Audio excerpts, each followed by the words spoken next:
asagii caruurtiisa baambaasaa loo xiraa kuwan baambaasay rabaan caruurta museegi baambaasaa loo xiraa marka 2 sano san u jiifaa waa reer aad u dhibaataysan annaguna eheladiisaan nahay hase yeeshee dad waxaysto oo asagii dabari kara ma nihin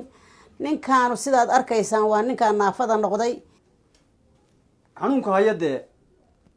waxaan maaya qaybtii ugu weyneed baan ka tagnay ninkani ma hadli karo markuu xanuunsaday baa hadalka si min allah ilaahay hadalka ugu xidhay isaga ilaa awoodaha ilaahay way farbadan yihiin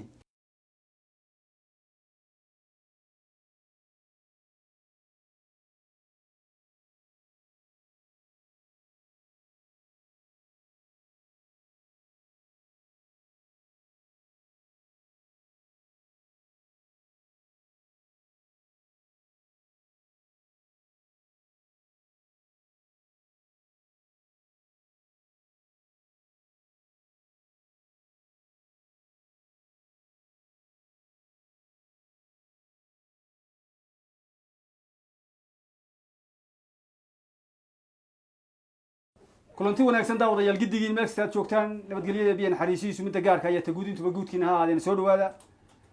waa maalin kale iyo muuqaal kale iyo meel kale waxaan joognaa xaafad ku taala magaalada Nairobi caasimadda dalka Kenya waxaan la joognaa qoys Soomaaliyeed oo u tabaalaysan oo odaygii reerka mas'uulka ka ah Ilaahay baa mas'uuliye waa uu xanuunsanayo qaylo dhaan baan uga timid in dooraan soo soconay waan u nimid waxaan rabnaa muuqaalka inaan idin wadaagno ummadda Soomaaliyeed ee milgaha iyo maamuuska sarreeya naga mudan meel kasta ay joogaan waxaan rabaa inay si degan bal muuqaalka u daawadaan si degan ay uga soo jawaabaan waxaan soo dhaweynaa marka hore hooyaxaw soo dhaw assalaamu calaykum waraxmatullaahi wabarakaatu sidaas oo kale khayr baan idin rajaynaynaa salaanka bacdi waxaan la joognaa reerkan oo aada u tabaalaysan oo ninku wax badan ka jiranaa oo uusan ahayn nin wax qabsan kara caruur yaryar iyo reer camda ahood aan waxba haysan ayay awalba ahaayeen haddana cudur baa yimid cudurkii yimidna wuxuu muxuu ahayto dhaliyey wax la-aan annaguna waxba uma hayno sidaa daraaddeed ilaahay idankiis waxaanu ka codsanaynaa dadweynaha dibad iyo daakhilba inay reerkaa caawimaan dhibaataysan adigu maxaa u tahay wiilkaagi ba ya maxaa u tahay wiilka adigu wiilka anigu eedaan u ahay eedda u tahay haa imsana xanuunsanayay wuxuu xanuunsan yahay 1 sano iyo bar adigu 8 bilood 7 bilood 1 sano iyo 7 bilood meelaha waa xanuunsanaya daawadayaal giddigiin meel kasta joogtaan haddaan idinla wadaago waxaan mayaa isweydiinaysaan xanuunka hayaa muxuu yahay halkan uu iska saaran yahayo sariirtaas buu ku seexdaayo kan waa la soo saaraa inta la qaado nin moogtahay kenyaanaba u yimaada subaxii kadibna halkan uu saaraa marka uu rabo inuu seexdana sariirta waa la saaraa dheebarka loo xidha carruurtaa u xidhan lugiya gacan baa qalalano soo xoogaa moogtahay urursan ninkan nin shaqaystuu ahaa aabba shaqaysto carruurtiisi reegsi isagoo u shaqaystuu ahaa se hooyadu sheegtay muddo 2 sano ku dhow buu sidan ahaa carruurta yaryar ee biyaha ee halkan taagtaagan magacii kani ya maxamed amiin kaasina sudays iyo maxamed amiin way isku xigeen soo maha waa curadkii cuskuxeyntiiba waa carruurta hooyadood weeye isagana islaantiisiibay dee moogtahay weeye way wada joogaan calaayi tacaal waxay u baahan yihiin gurmad xoog leho ummadda Soomaaliyeed dee ilaahay baa gurmad iyo gacan weyn leh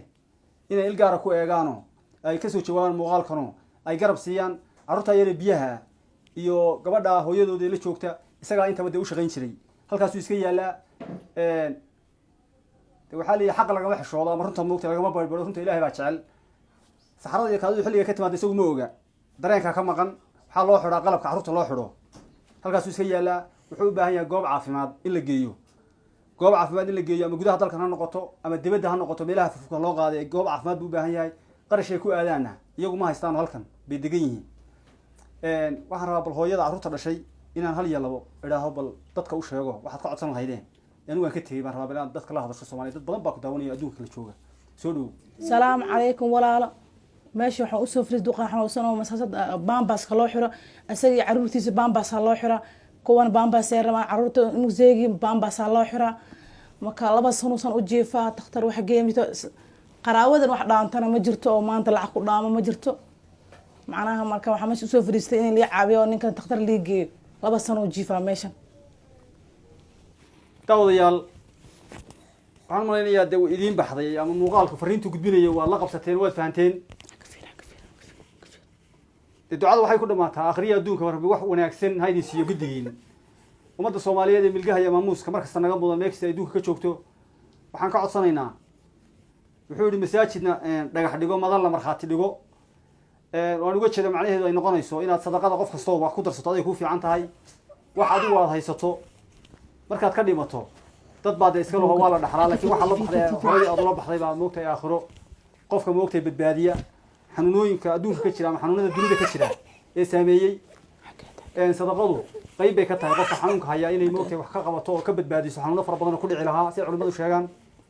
waagii kasta ee beriyaa laba malag baa soo dega waag kasta oo beriya laba malag baa soo dega labadaa malagi midna wuu duceeyaa midna wuu habaaraa kii hanti ilaahay siiyey ee la bixi waaya ilaahu ka qaad buu yidhaahaa kii hanti ilaahay siiyey ee la baxana ilaahu u siyaadi buu yidhaahaa sadaqadu meelahay joogto iyo muhiimka ay leedahay diinta waad iga badisaan gedigiin say u sarraysay ilaahay uga hadlay waxaan malaynayaa waad ogtihiin